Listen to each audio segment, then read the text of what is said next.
तो कक्षा 8वीं वालों, ज़्यादा टाइम पेपर के लिए रह नहीं गया है। देखो भाई, बहुत कम समय है, इसलिए ये वीडियो ध्यान तरीके से देख लो। देखो, इस प्रकार से आपका मॉडल पेपर आपको देखने को एग्जाम में मिलेगा। एंड ये जो वीडियो है आपके लिए बहुत इंपॉर्टेंट होने वाली है। मैं पूरे आंसर के साथ बताने वाला हूँ। सब्सक्राइब कर लो चैनल को और वीडियो को लाइक कर दो, ठीक है। मैंने हिंदी में जो पेपर लास्ट टाइम में आपको बताया था भाई, उसमें से बहुत सारे क्वेश्चन आपके पूछे गए हैं। एंड लिटरली मैं कह रहा हूँ, इसमें से बहुत सारे क्वेश्चन आपके आएंगे, ठीक है। इस टाइप के क्वेश्चन तो देखने को मिलेंगे ही, इस बात की गारंटी है, ठीक है ना। तो हम जूम करके स्टार्ट करते हैं बिना किसी देरी के। देखो भाई, टाइम कम है आप लोगों के पास, है ना, इसलिए मैं जल्दी जल्दी आपको बता दे रहा हूँ। सारे क्वेश्चन करके जाओ, ठीक है। इस प्रकार से आपके सारे क्वेश्चन रहेंगे। एंड देखो, सबसे पहले तो आपके निर्देश दिए गए, सभी प्रश्न हल करने अनिवार्य है ना। और मैंने कहा कि ये एक मॉडल पेपर है जिसकी अंतर्गत हम तैयारी आपको करवाते हैं, ठीक है। सबसे पहले बहुविकल्पी प्रश्न आती है 1 से लेकर के 5 तक, जिसमें सबसे पहला प्रश्न आपका है 2/3 की समतुल्य परिमेय संख्या है, ठीक है। 1 नंबरी प्रश्न है। 3/2, 4/9, 4/6 या फिर 9/4। देखो, 2/3 की बात करी गई है, तो देखो इसको हम काटेंगे अगर, तो अगर कौन सी संख्या काटने पर 2/3 प्राप्त हो जाएगा, तो 4/6 समतुल्य हो गई ना एक दूसरे के। तो ये 4/6 इसका करेक्ट आंसर हो जाएगा, ठीक है ना। दूसरा क्वेश्चन है, किसी चतुर्भुज के चारों अंतः कोणों का योग होता है। देखो, चतुर्भुज की बात करी गई तो 360 डिग्री लगाना, अगर त्रिभुज आए तो 180 लगाना, ठीक है। जब एक सिक्के को उछाला जाता है तो चित्त प्राप्त करने की प्रायिकता है। तीसरे नंबर में भाई चित्त प्राप्त होगा भाई उसको उछालने के बाद 1/2 इसका करेक्ट आंसर हो जाएगा, बी नंबर ऑप्शन, ठीक है ना। क्योंकि दो ही फलक होते हैं और उसमें एक कोई आने की, यानी कि चित्त आने की, तो 1/2 ही होगी, है ना। अगला है 100 के घन में शून्य की संख्या होती है। भाई 100 का घन आप जब करोगे तो उसमें आपको मतलब 100 का 3 बार गुणा, ठीक है। तो शून्य की संख्या कितनी होती है, तो 6 होती है, उसमें 0 6 होते हैं, है ना। अगला है a² - 2ab + b² के बराबर क्या होगा, ठीक है। पहला ऑप्शन सही, इसका करेक्ट हो जाएगा a + b का स्क्वायर, ठीक है, होल स्क्वायर। तो इसके बाद हमारे रिक्त स्थान भैया आ जाते हैं, जो कि 6 7 8 9 10 तक रहते हैं। छठवें में समीकरण 5x = 10 का मान क्या होगा, तो x = 10/5 करेंगे तो 2 आंसर निकल करके आ जाएगा, तो 2 कर दोगे, ठीक है। 18 का वर्ग 324 होता है। एक अष्टभुज में भाई 8 भुजाएं किसमें होती हैं, इसमें 8 भुजाएं होती हैं, अष्टभुज कहलाता है, ठीक है, 8, ठीक है। अगला है एक पदी और द्विपद का गुणनफल खालिस्तान होगा।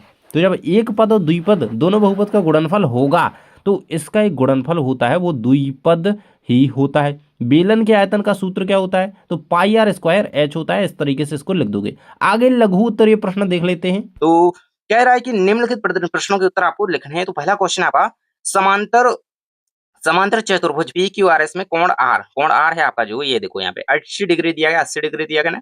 तो अन्य सभी कोणों की माप ज्ञात कीजिए। ये हो जाएगा जैसे पी क्यू, ठीक है। इनकी आपको कोण की मान ज्ञात करनी है, ठीक है। सो इसका आंसर आप कैसे करोगे मैं आपको एक एक करके बताते चलूंगा, ठीक है। नेक्स्ट है आपका गुणनफल ज्ञात करना है इसका, ठीक है। तो ये आपको दिया गया है, गुणनफल ज्ञात करेंगे। किसी वर्गाकार पार्क का क्षेत्रफल 625 मीटर स्क्वायर है। इस पार्क की एक किनारा भुज ज्ञात कीजिए, ठीक है, भुजा ज्ञात करनी है, ठीक है। तो पहले तो आप 11 का आंसर यहाँ से देख लो, मैं आपको दिखा देता हूँ। ये रहेगा आपके 11 नंबर के प्रश्न का उत्तर। कंप्लीटली आप देख पा रहे हो यहाँ पे, देखो। तो कोण क्यू आपका आ जाएगा 100 डिग्री, ठीक है। कोण एस आपका 100 डिग्री आ जाएगा, ठीक है। इस प्रकार से आपको इसका, क्योंकि सम्मुख कोण क्या होते हैं, बराबर होते हैं, तो कोण एस कोण क्यू हमारा बराबर हो जाएगा। तो ये सम्मुख कोण के तौर पर हम इसको बराबर कर देंगे। अगला आ जाता है आपका गुणनफल ज्ञात कीजिए। तो यहाँ से आप 12 का आंसर यहाँ पे देख लोगे, ये रहेगा 12 का आंसर। तो ये कंप्लीट इसको कर लेना आप लोग, ठीक है। नेक्स्ट है आपका 13th में आपको इसका क्षेत्रफल दिया गया था, इसका आपको भुजा ज्ञात करनी थी। तो भुजा यहाँ पे देखो, भुजा का स्क्वायर आप निकालोगे तो यहाँ पर 25 मीटर आपका आ जाएगा, क्योंकि क्षेत्रफल भुजा स्क्वायर बराबर यहाँ पे आपका दिया गया है, ठीक है। नेक्स्ट है आपका वर्ग करना है 44 का और 24 का, ठीक है। इन दोनों संख्याओं को वर्ग करना है। तो देखो, वर्ग आप करोगे जब दोनों का गुना करोगे तो 1936 आपका 44 का आ जाएगा, 24 का 576 आ जाएगा, ठीक है। 14th नंबर क्वेश्चन का आंसर हो जाएगा। नेक्स्ट है, एक ऐसे घन की भुजा ज्ञात कीजिए जिसका 500 पृष्ठीय क्षेत्रफल 400 सेंटीमीटर क्यूब है, ठीक है, क्यूब में दिया गया है। तो यहाँ से आपको इसका आंसर देख लेना है। देखो, कंप्लीट आंसर ऐसे ही एग्जाम में लिखना है, स्टेप मार्किंग के भी नंबर मिलेंगे, ठीक है। इसको आपको सूत्र पता होना चाहिए, घन का 5 पृष्ठीय क्षेत्रफल। तो ये रहेगा आपका L² बराबर अपना 400/4 करेंगे। सो 10 आपका आंसर निकल करके आ जाएगा, क्योंकि ये स्क्वायर इस पर रूट जाएगा, तो यहाँ पर 10 आ जाएगा, ठीक है। नेक्स्ट है आपका हल कीजिए। आपको दिया गया है कि यहाँ पे 5x - 3 बराबर x + 2, ठीक है, बहुपद दिया गया है, इसको आपको हल करना है। तो ये रहेगा आपकी 16 नंबर की क्वेश्चन का आंसर। यहाँ पे 5/4 इसका आंसर आ जाता है, x का, ठीक है, मान। नेक्स्ट है आपका 17 से लेकर के 22 तक आपके 3-3 नंबर के प्रश्न आ जाते हैं, ठीक है। वीडियो को लाइक कर देना, हिट कर देना एकदम तरीके से, ठीक है ना। 17th नंबर क्वेश्चन, एक चतुर्भुज के 3 कोण बराबर हैं, चौथे कोण की माप 120 डिग्री है, ठीक है। चौथे की 120 डिग्री दी गई है, तो प्रत्येक कोण की माप ज्ञात कीजिए, ठीक है। आपको इस तरीके से इसका आंसर लिखना होगा, ठीक है। तो ये यहाँ से 17 का आंसर स्टार्ट हो जाता है। एंड देखो यहाँ पे आपका आंसर इसका कंप्लीट हो जाता है, ठीक है। तो ये आ जाएगा आपका कंप्लीट। नेक्स्ट आपका क्वेश्चन है, अभाज्य गुणनखंड विधि द्वारा 27,000 का घनमूल ज्ञात करना है। ठीक है, तो यहाँ से आप इसका आंसर देख पा रहे होगे। देखो ये रहा इसका कंप्लीट आंसर, देखो है ना, इस तरीके से आप इसका पहले तो करोगे यहाँ पे गुणनखंड, फिर इसके यहाँ पे अभाज्य गुणनखंड के रूप में इसको लिखोगे, फिर आप इसका यहाँ पे घनमूल निकाल लोगे। ठीक है, नेक्स्ट आ जाता है हमारा किसी समबाहुभुज के बहिष्कोण का अंतःकोण से अनुपात 1:4 है, इसमें भुजाओं की संख्या ज्ञात कीजिए। ठीक है, तो यहाँ से आपको ये आंसर देख लेना है।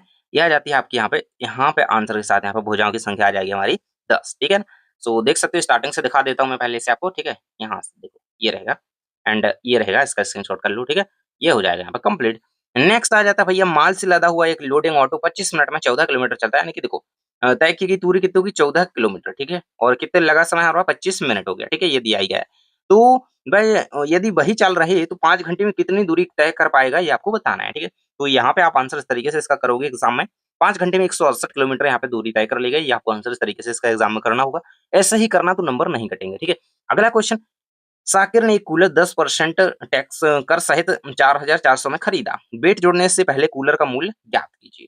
तो ये रहेगा आपका आंसर, यहाँ पे देख सकते हो यहाँ पे।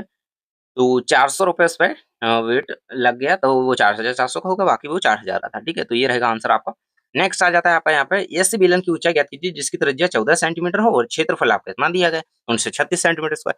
सो यहाँ पे आप इसका आंसर निकाल पाओगे, 8 सेंटीमीटर निकल करके आंसर आ जाएगा 22 का। तो इस प्रकार से कर लेना है इसको। ठीक है, क्योंकि इसमें आपको सूत्र पता होना चाहिए, पृष्ठीय बेलन का सूत्र है ना, बेलन का पृष्ठीय क्षेत्रफल का, है ना, 2πr × r+h। ये आपको याद होगा तो आप आसानी से कर लोगे। ठीक है, अगला क्वेश्चन आपका आ जाता है कि दीर्घ उत्तरीय प्रश्न के अंतर्गत आपके 5-5 नंबर के प्रश्न आ जाते हैं। तो पहला प्रश्न कह रहा है भैया, मतलब 23 नंबर का, कि एक ऐसे व्यक्ति के वेतन में 10% वृद्धि होती है, उसका नया वेतन 1,54,000 है, तो उसका मूल वेतन ज्ञात कीजिए। ठीक है, तो यहाँ से आप इसका आंसर देख पाएंगे, ये रहेगा 23 के नंबर के आंसर।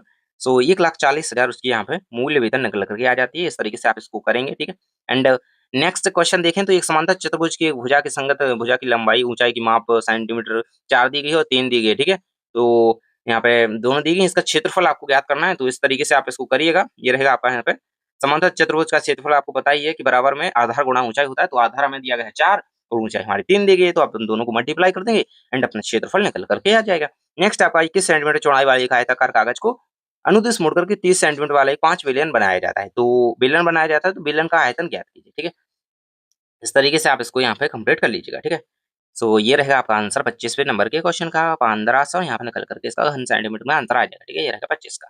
ठीक है, नेक्स्ट हम बढ़ते हैं आपके लास्ट 26वें क्वेश्चन की ओर। कह रहा है कि संख्या 3375 का अभाज्य गुणनखंड विधि से घनमूल ज्ञात कीजिए। ठीक है, बहुत ज्यादा इंपॉर्टेंट है, किस प्रकार से इसको करना है अभाज्य गुणनखंड विधि से, देख लो यहाँ पे इसका आंसर दिया गया आपका। अब भाई 3375 का करना है, इस प्रकार से आप इसको कर सकते हो। एंड देखो यहाँ पे आपके सारे के सारे क्वेश्चन कंप्लीट हो चुके हैं। अगर अदर सब्जेक्ट की तैयारी करनी है तो सब्सक्राइब करके लाइक कर दो।